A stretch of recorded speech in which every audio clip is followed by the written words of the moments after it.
நெஞ்சம்தான் கலந்தனவே. அத்தியாயம் 9. வீட்டினுள் எல்லோரும் கூடியிருந்தபோது அங்கு மயான அமைதி நிலவியது. சற்று முன்னர் நிச்சய வீட்டிற்கான சோபையுடன் காணப்பட்ட வீடு இப்போது எழவு வீடு போல் காட்சியளித்தது.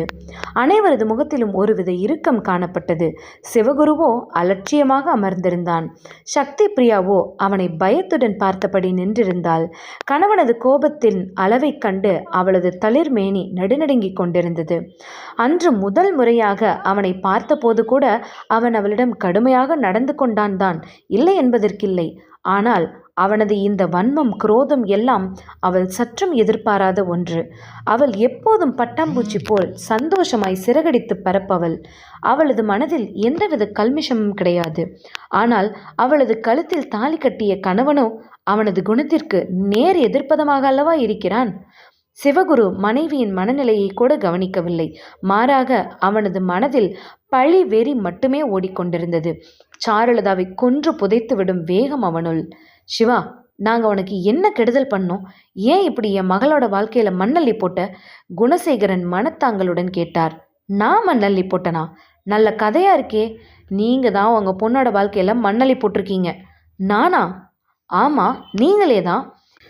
இந்த வீட்டில் உங்களுடைய நிலைமையை நீங்கள் உணராமல் போனது உங்களோட தப்பு. நீங்கள் என் கம்பெனியில் மேனேஜர் வேலை தான் பார்க்குறீங்க. அதுக்கு ஓனர் இல்லை. விரலுக்கு தகுந்த வீக்கம் வேணுமாமா. உங்கள் வசதிக்கு ஏற்ற மாதிரி உங்கள் பொண்ணுக்கு மணமகன் பார்த்துருக்கணும். அதை விட்டுட்டு பெரிய இடத்துல சம்பந்தம் பேசுனா இப்படி தான் நடக்கும். இனியாவது புத்தியோடு நடந்துக்கோங்க.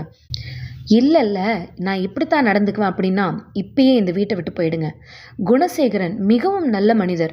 தான் உண்டு, தன் வேலை உண்டு என்றிருப்பவர். சுந்தரி கொஞ்சம் அலட்டல் பேர்வழி என்றாலும் மிகவும் நல்ல பெண்மணிதான்.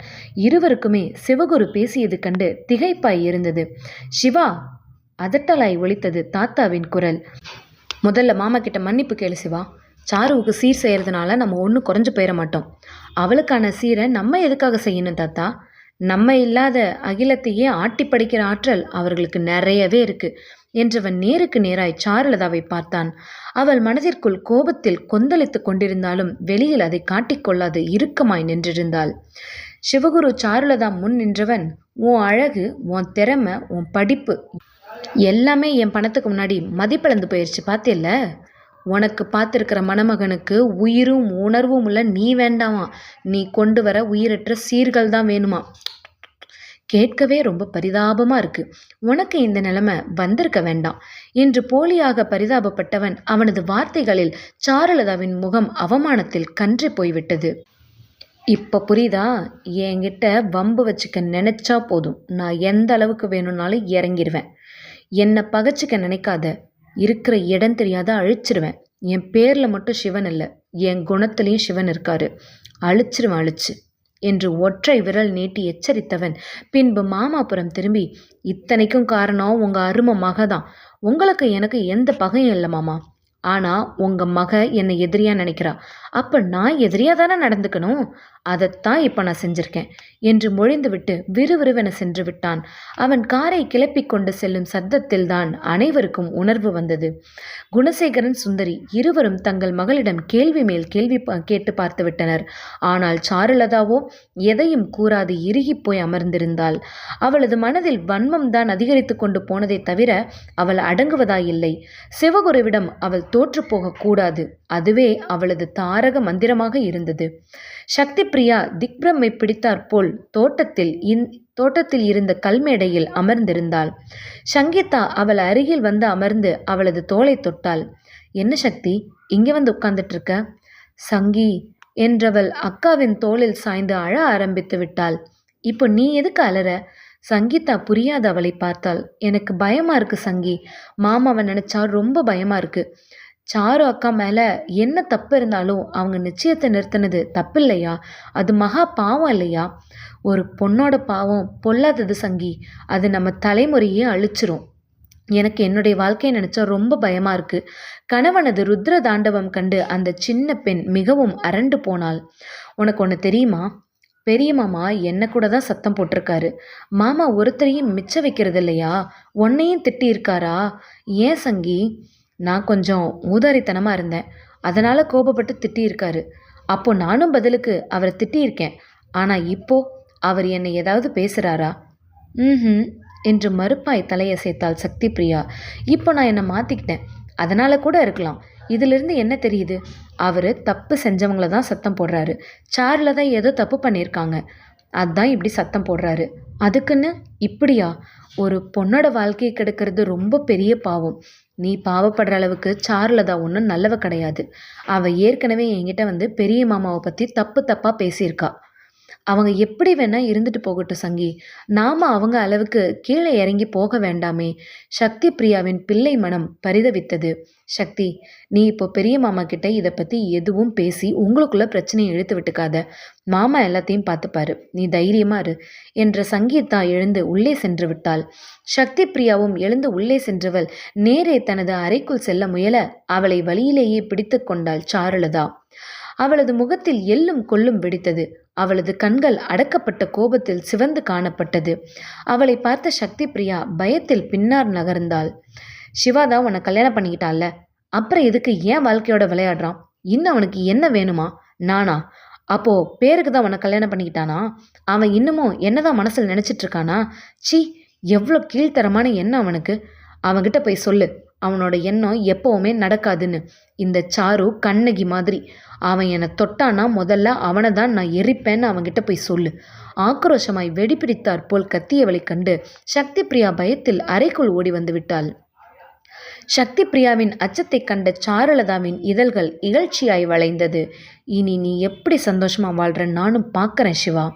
சக்தி மனசுல நெருப்பை பற்ற வச்சிருக்கேன்.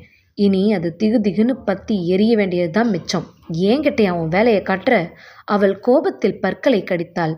இரவு வீடு திரும்பிய சிவகுருவை தாத்தா அவரது அறைக்கு அழைத்தார். அவனும் மறுப்பு சொல்லாது அவரை பின்தொடர்ந்தான். உட்கார் சிவா என்றதும் அமர்ந்தவன் அவரை ஏறிட்டு பார்த்தான். ஏன் இப்படி நடந்துக்கிற சிவா? நம்மளை ஒருத்தவங்களுக்கு பிடிக்கலனாலும் நமக்கு ஒருத்தவங்களை பிடிக்கலனாலும் வேண்டான்னு விலகி போயிடணும் சிவா. இப்படி வன்மத்தை வளர்த்துக்கிட்டு மொத்தமாக பழி வாங்கக்கூடாது. நான் யாரையும் பழி வாங்கல தாத்தா.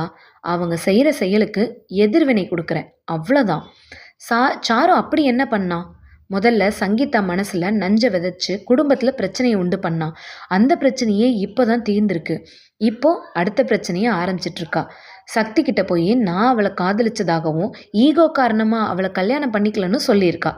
இதெல்லாம் விட சாரு சக்தி கிட்ட நீ முட்டாளாக இருக்கிறதுனால தான் சிவா உன்னை கல்யாணம் பண்ணியிருக்காருன்னு சொல்லியிருக்கா. இவளை என்ன செய்யறதுன்னு நீங்களே சொல்லுங்க. அவன் படபடவென பொறிந்து தள்ளிவிட்டான். சாருலதாவின் இன்னொரு பக்கத்தை அறிந்த தாத்தா சற்று அசந்துதான் போனார். இப்படியும் ஒரு பொண்ணால் யோசிக்க முடியுமா என்று. இவளுக்கு எதற்கு இந்த கெட்ட எண்ணம்? அவருக்கு ஆற்றாமையாக இருந்தது. வேற என்ன, நான் நிம்மதியாக இருக்கக்கூடாது அப்படிங்கிறதுக்காக தான். உங்கள் 2 பேருக்கும் இடையில அப்படி என்ன தான் நடந்துச்சு? அது எனக்கும் தெரியாது. ஆனால் இந்த விரோதம் நல்லதுக்கு இல்லை சிவா. என்ன இருந்தாலும் சாரு ஒரு பொண்ணு. பொண்ணோ பேயோ எதுவாக இருந்தாலும் சரி. ஆனால் இந்த சிவா இறங்க மாட்டான். இன்னொரு தடவை என் வாழ்க்கையில் உள்ளே வந்தான்னா இன்னும் பல விதமாக பலமாக அவளை அடிக்க ஆரம்பிச்சிருவேன். சிவகுரு கோபம் குறையாது உருமினான். பிறகு தன்னை கட்டுப்படுத்தி கொண்டு, வேற ஒன்றும் இல்லையே தாத்தா, நான் வரேன் என்று அவன் கிளம்ப ஆயத்தமாக, சிவா, தாத்தாவின் குரலில் அவன் திரும்பி பார்த்தான். நீ ஏன் சக்தியை கல்யாணம் பண்ணிக்கிட்ட? சரண் சங்கீதா சேர்றதுக்காகன்னு நீ சொன்னாலும் என்னால் இதை நம்ப முடியல. அவர் கூறியதை கேட்டு அவனது தேகம் வில்லில் பூட்டிய நான் போல் விரைத்தது. உண்மையிலே சாரு சொன்ன மாதிரி சக்தி ஒரு முட்டாள்தானோ? அவளை பார்த்தா எனக்கு அப்படிதான் தெரியுது தாத்தா. பேரனின் அதட்டலில் தாத்தாவின் முகத்தில் புன்னகை தோன்றியது. சக்தி என்னோட மனைவி. அவளை பற்றி நீங்கள் இப்படி பேசுகிறத நான் வன்மையாக கண்டிக்கிறேன். இனியொரு முறை இப்படி பேசாதீங்க. அவகிட்ட அப்படி என்ன இருக்கு சிவா? அவளுக்காக நீ என்னையவே எதிர்த்து பேசுகிற? தாத்தா கோபம் கொண்டது போல் பேரனை பார்த்து கூறினாள். எனக்கு பிடிச்சிருக்கு, போதுமா? போதும் சிவா, போதும் என்றவர் அவனை ஆற தழுவிக்கொண்டார். அவன் புரியாது அவரை பார்த்தான். நீ ஏதோ கோபத்தில் சக்தியை கல்யாணம் பண்ணிக்கிட்டியோன்னு நினச்சேன். சக்தி மீது கோபமா? எதுக்கு? திடுமன சக்தியை திருமணம் செய்ய போகிறேன்னு வந்து நின்னியா? அவள் எதுவும் அசட்டுத்தனமாக உங்ககிட்ட நடந்து அதனால் உன் கோபம் அதிகரித்து அதன் விளைவாக பழிவாங்க நீ அவளை கல்யாணம் பண்ணிக்கிறியோன்னு நினச்சிட்டேன். நல்ல கற்பனை வளம் தாத்தா. பேசாமல் நீங்கள் கதை எழுத போகலாம் என்று அவன் வாய்விட்டு சிரித்தான். சிரிக்காதடா போக்கிரி, உன் நடவடிக்கையெல்லாம் அப்படி தானே இருக்குது. தாத்தா, சக்தியை மனசுக்கு பிடிச்சி கல்யாணம் பண்ணணும் இல்லை காதலிச்சு கல்யாணம் பண்ணணும் அதெல்லாம் எனக்கு தெரியாது. அதுக்கு என்கிட்ட கேள்வி கேட்டிங்கன்னா என்னுடைய பதில் தெரியலன்னு தான் சொல்லுவேன். ஆனால் இந்த ஜென்மத்தில் அவள் தான் என்னுடைய மனைவி. அதை மட்டும் என்னால் உறுதியாக சொல்ல முடியும். சக்தி விளையாட்டு பிள்ளையாக இருக்காளே, தாத்தாவிற்கு சற்று கவலையாக இருந்தது. விளையாட்டு பிள்ளை என்பதை விட அவள் மிகவும் நல்ல பெண். அது போதும் தாத்தா, மற்றதையெல்லாம் நான் பார்த்துக்கிறேன். இந்த சிவாவுக்கு ஏற்ற சக்தியாக அவளை மாற்ற வேண்டியது என்னோட பொறுப்பு. ரொம்ப சந்தோஷம் சிவா. நீ சந்தோஷமாக வாழ்கிறத பார்க்க தான் என் உடம்புல உயிர் இருக்குது. நிச்சயம் நான் சந்தோஷமாக வாழ்வேன் தாத்தா என்றவன் புன்னகை முகமாய் அவரிடம் இருந்து விடை பெற்று சென்றான். அறைக்கு சென்ற சிவகுரு அங்கே மனைவியை காணாது திகைத்தான். எப்போதும் அவன் வரும்போது தொலைக்காட்சியில் தொல்லை கொடுக்கும் தொடர் சத்தமாய் அலறிக்கொண்டிருக்கும் அவனது மனைவி அவனை கூட கண்டு கொள்ளாது தொலைக்காட்சி திரையை வெறித்து பார்த்து கொண்டிருப்பாள். இன்று இது இரண்டும் நடவாதது கண்டு அவனுக்கு எதையோ இழந்தார் போன்று ஒரு உணர்வு தோன்றியது. வர வர உனக்கு பைத்தியம் முத்திருச்சுடா சிவா. அவன் தனக்குள் சிரித்தபடி குளியலறைக்குள் நுழைந்தான். சிவகுரு இரவு உணவு உண்டு முடித்து அறைக்கு திரும்பி வரும் வரை சக்தி பிரியாவை ஆளையே காணோம். அவளை காணாதது அவனுள் எரிச்சலை மூட்ட அவன் உறங்க பிடிக்காதவனாய் மடிக்கணினியில் வேலை பார்க்க ஆரம்பித்தான். 12 மணிக்கு அவனது அறைக்கதவு சத்தம் செய்யாது மெல்ல தெரிந்தது. அவன் யாரது என்று நிமிர்ந்து பார்த்தான். அவனது மனைவி சக்தி பிரியாதான் பதுங்கி பதுங்கி உள்ளே வந்து கொண்டிருந்தாள். கதவை மூடிவிட்டு திரும்பியவள் அங்கே இரவு விளக்கு ஒளியில் மடிக்கணினியில் வேலை பார்த்து கொண்டிருந்த கணவனை கண்டு திகைத்து போய் அப்படியே அசையாது நின்றாள். அவன் அவளை பார்த்தபடி மடிக்கணினியை அணைத்து ஓரமாய் வைத்தவன் கை நீட்டி மின் விளக்கை போட்டான். பளீரென்று ஒளிர்ந்த விளக்கு வெளிச்சத்தில் சக்தி பிரியாவுக்கு விழிகள் கூசியது. அவள் விழிகளை மூடி திறந்தாள். எங்கே போயிட்டு வர? இங்கேதான் தோட்டத்துக்கு. அவள் திக்கி திணறியபடி பதில் கூறியதை கண்டு அவன் யோசனையாய் பார்த்தான். ஏன் இவ்வளோ நேரம்? தூக்கம் வரலன்னா என்ன? டிவியில் ட்ராமா பார்க்க வேண்டியது தானே? அவனை கண்டு பயந்துதான் தான் அங்கே வரவில்லை என்பதை எப்படி அவளால் சொல்ல முடியும்? அவள் சொல்ல முடியாமல் திருவென விழித்தபடி நின்றிருந்தாள். அவளது செய்கை அவனுக்கு புதினமாக இருந்தது. சரி வா, வந்து படு என்றவன் மின் விளக்கை அணைத்துவிட்டு இரவு விளக்கை போட்டுவிட்டு தானும் படுக்க ஆயத்தமானான். அவள் மறுபேச்சு பேசாது படுக்கையின் ஒரு ஓரம் வந்து படுத்து கொண்டாள். விட்டால் கீழே விழுந்து விடுவாள் போலும். அதை கண்டவன் அவளது இடையை சுற்றி தனது கரத்தினை கொண்டு சென்று அவளை தன் பக்கமாய் இழுத்தான். ஐயோ மாமா, நான் எந்த தப்பும் பண்ணல, என்னை ஒன்றும் பண்ணிடாதீங்க என்று அவள் பயத்தில் விழிகளை மூடிக்கொண்டு அலறினாள். ஏய், இங்கே பாரடி. அவன் அதட்டிய போதும் அவள் கண்களை திறக்கவில்லை. கண்ணை திறக்க போறியா இல்லையா? மீண்டும் அவன் அதட்டியதும் அவள் மெல்ல விழிகளை திறந்தாள். ஆழ்கடல் போன்ற பெண்ணவளின் விழிகளில் அவன் ஆழ்ந்து போகவே விரும்பினான். ஆனால் அதில் காதல் இல்லாது கலவரம் இருந்ததைக் கண்டு அவனது புருவங்கள் உயர்ந்தது. அவன் அவளிடம் கோபம் கொண்டு வீட்டை விட்டு வெளியில் தள்ளிய போது கூட அவளது கண்களில் அவன் மீதான பயத்தை கண்டதில்லை. அவன் என்ன செய்த போதும் என்ன பேசிய போதும் மறுகணம் அதை மறந்து அவனிடமே மீண்டும் வந்து நிற்கும் வெகுளித்தனத்தை அவன் இதுவரை அவளது விழிகளில் கண்டிருக்கிறான். அவளது இந்த அச்சம் அவனது மனதினை ஏதோ செய்தது. என்னை பார்த்து எதுக்கடி பயப்படுற என்று கேட்டபடி அவன் அவளை இறுக அணைத்து கொண்டான். கணவனது அணைப்பில் பெண் அவளின் பயம் தெரியவில்லை. மாறாக அவளது அச்சம் விலைவாசி போல் ஏறத் துவங்கியது. அதன் விளைவு அவளது தளிர்மேனி மெல்ல நடுங்க ஆரம்பித்தது. அதை அணைத்திருந்த அவளது கணவனும் உணர்ந்தான். அவன் தனது அணைப்பை தளர்த்திவிட்டு குனிந்து அவளது முகத்தை பார்த்தான். எதுக்கடி உன் உடம்பெல்லாம் நடுங்குது? எனக்கு பயமாக இருக்கு மாமா, ப்ளீஸ். அவளது அச்சம் இப்போது அவனுக்குள் கோபத்தை தோற்றுவித்தது. என்ன காம கொடூரன்னு நினச்சிட்டியா என்று அவன் கோபத்தோடு அவளை உதறி தள்ளினான். அவனது செயலில் அவளின் பயம் இன்னமும் அதிகரித்தது.